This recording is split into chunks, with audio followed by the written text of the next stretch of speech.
it.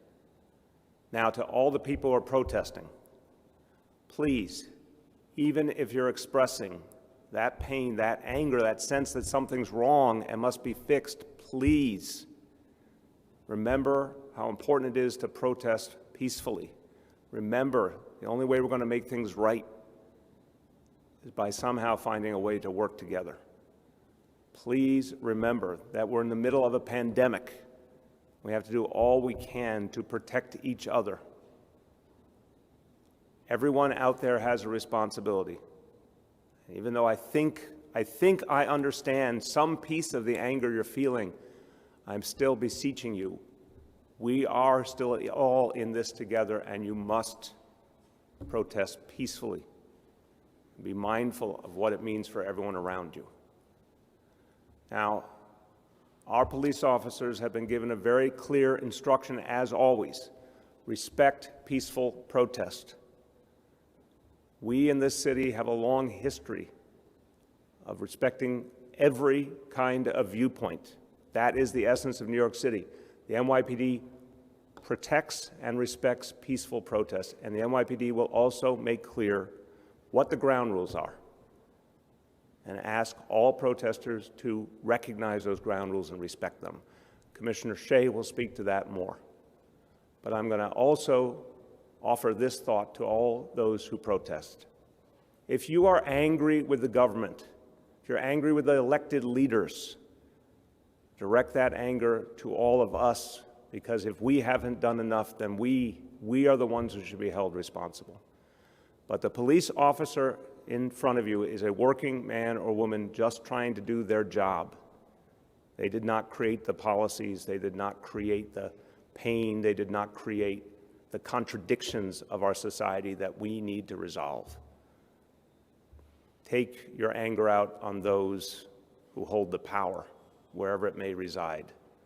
But please try your best to understand that the working man and woman in front of you is your fellow human being, just trying to keep the peace. With that, I turn to Commissioner Shea. So I think the key point here with this evening's protests, on the heels of yesterday's protests where we had a number of arrests made, unfortunately, and a number of officers that suffered injuries. The NYPD is out here in force tonight.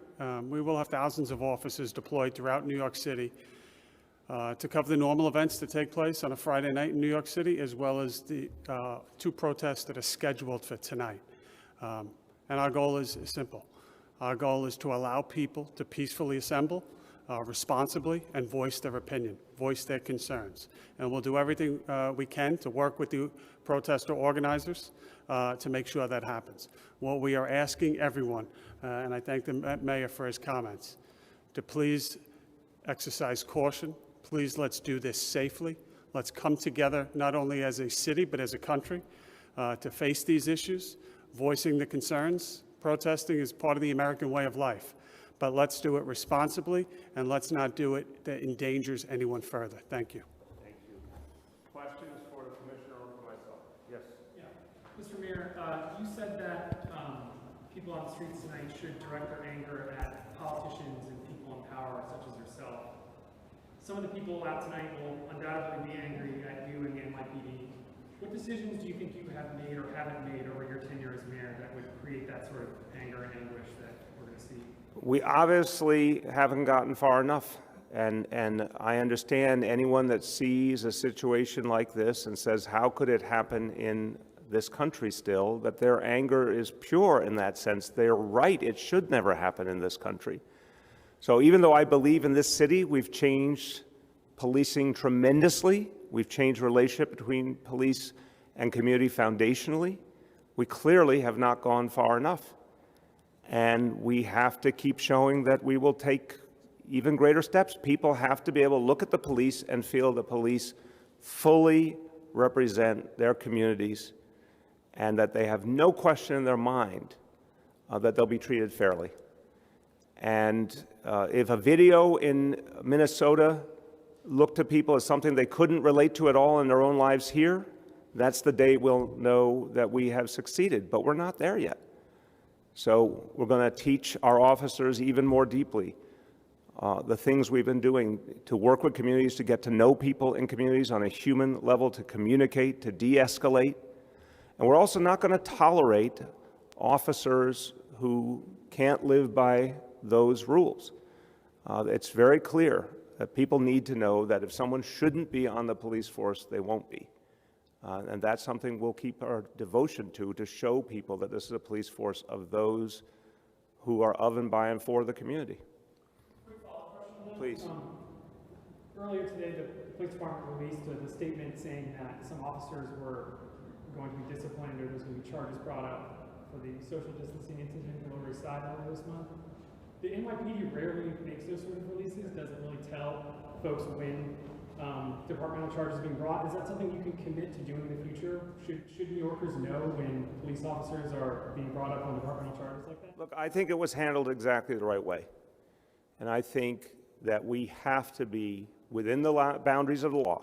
We understand that there are challenges with state law, but nonetheless, we have to be as transparent as humanly possible. It is important for people in the city to see transparency. It's important for them to see that there are consequences for bad actors.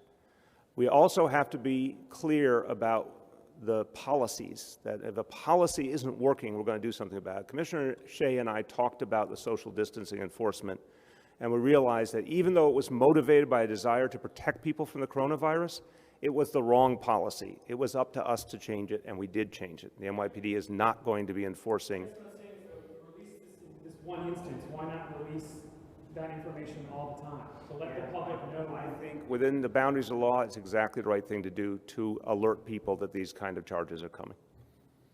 Anybody else? Okay, thanks everybody. Your opposition to the 50A repeal legislation in the state, is that something that you're reflecting on? I believe it should be repealed and replaced with new legislation that is clear about protecting the lives of our officers, but allows for greater transparency. And the police commissioners of this city, the last 3, have all agreed with that. And I wish we could get Albany to act, because that law, as it's written now, is broken. Thank you, everyone.